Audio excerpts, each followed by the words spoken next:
বাংলাদেশি প্রবাসীদের জন্য কয়টা কথা বলবো। প্রবাসীদের ভালো লাগুক বা ডক্টর ইউনূসের ভালো লাগুক বা এয়ারপোর্টের কর্মী যারা আছে ওদের ভালো লাগুক বা না লাগুক, এতে আমার কোনো যায় আসে না।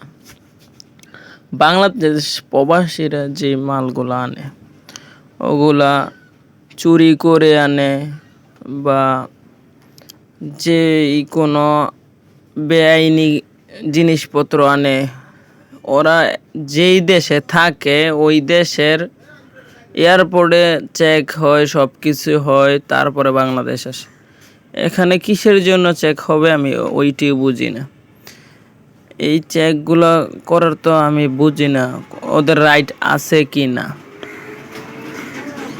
এই ঘটনা যদি আমার সাথে ঘটতো, মালের জরিমানা দিত এবং কি মারটা হয়তো ফ্রি।